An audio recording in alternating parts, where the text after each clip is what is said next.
Imagine this. You walk into your CASC station. The examiner starts the timer. You have only 7 minutes.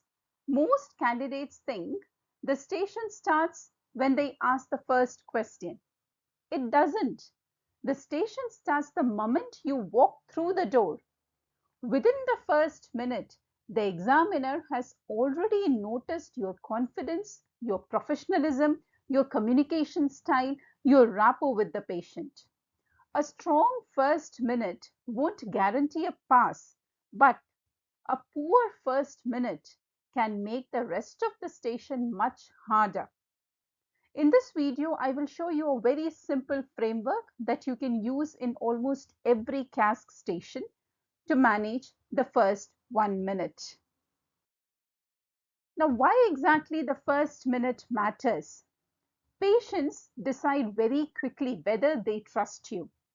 Similarly, examiners do something similar as well. The first minute sets the tone for the entire consultation.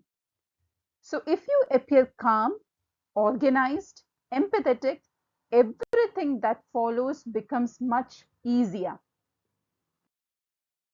To manage the first 1 minute, remember this acronym: SMILE. S stands for start professionally. M, make a connection. I, introduce the purpose. L, listen first. And E, empathize early. Let's go through these step by step. So the first step, S, to start professionally.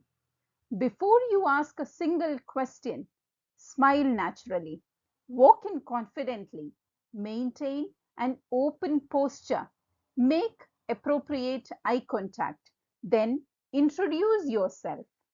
Like for example, candidate can say, "Hello, my name is Dr. Smith.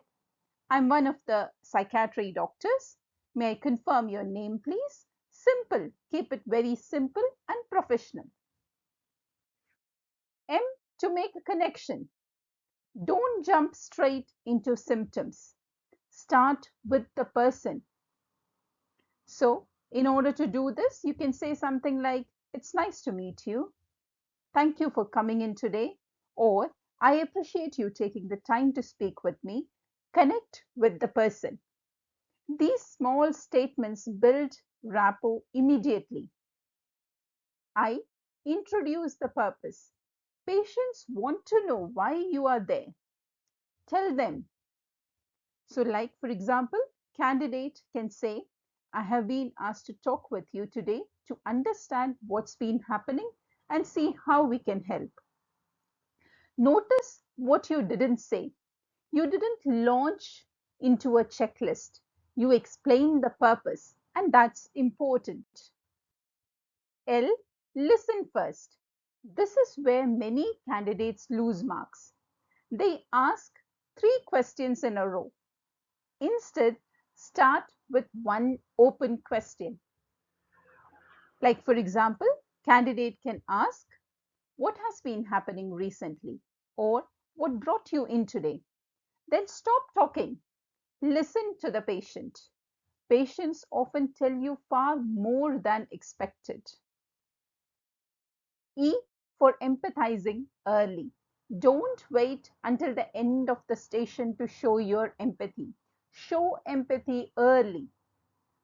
Like for example, if the patient is saying, "I have been struggling for months," candidate can respond as, "I'm sorry to hear that. That sounds incredibly difficult." These simple phrases immediately improve your rapport. Let's try to put it all together. So here is what a high scoring opening will sound like. "Hello, my name is Dr. Smith. I'm one of the psychiatry doctors. May I confirm your name? Thank you. I have been asked to speak with you today to understand what's been happening and see how we can help. Please take your time. What has brought you in today?" Patient speaks, followed by that the candidate can respond accordingly. "That sounds very difficult." Excellent. Less than 1 minute, professional. Patient centered.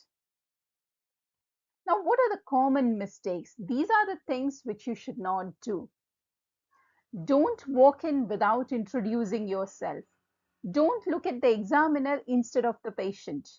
Don't read from your notes. Don't ask closed questions immediately. Start with open-ended question. Don't interrupt after 10 seconds. Don't ignore patients' emotions. Acknowledge them. Empathize early enough. And believe me, these are avoidable mistakes. Another important thing is body language. Communication isn't always verbal.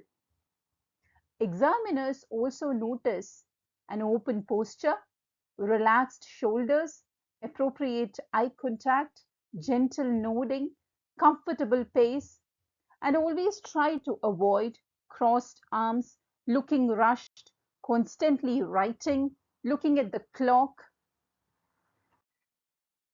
Never forget the power of silence. After your first open question, pause, allow the patient to think and respond.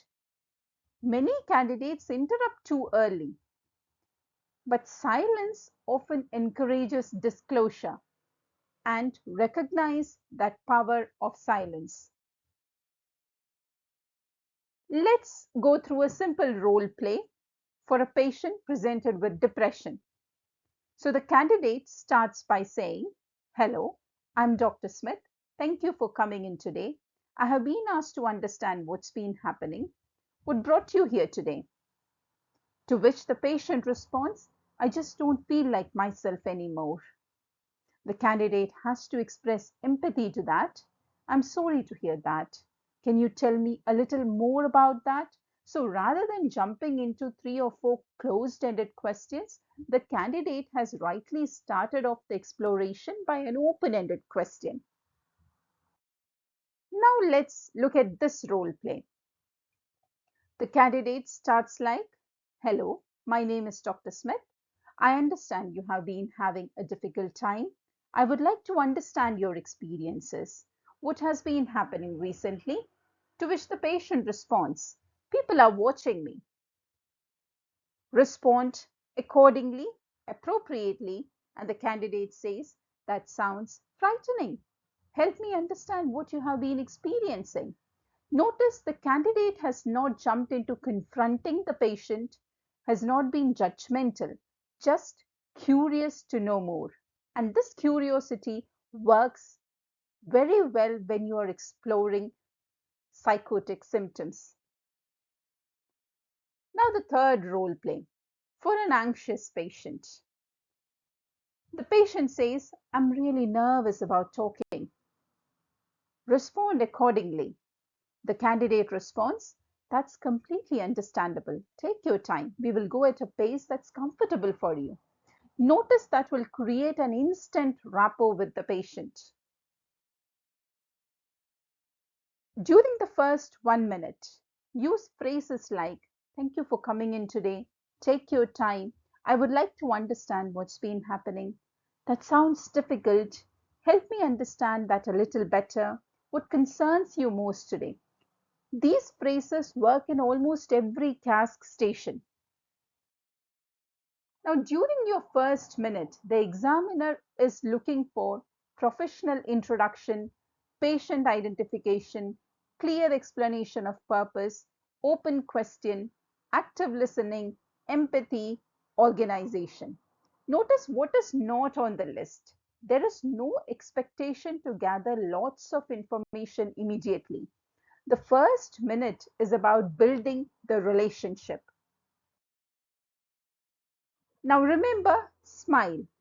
Start professionally, make a connection, introduce the purpose, listen first, empathize early. If you remember smile, you will start almost every CASC station well. The first minute isn't about asking the most questions. It's about creating trust between you and your patient. Remember the SMILE framework. Start professionally, make a connection, introduce the purpose, listen first, and empathize early. And do this consistently, and you will look organized, compassionate, and confident. The qualities CASC examiners are looking for. Thank you for watching. If you found this video helpful, don't forget to subscribe to the channel to get more Paper A, Paper B, and CASC videos every week. See you in the next video.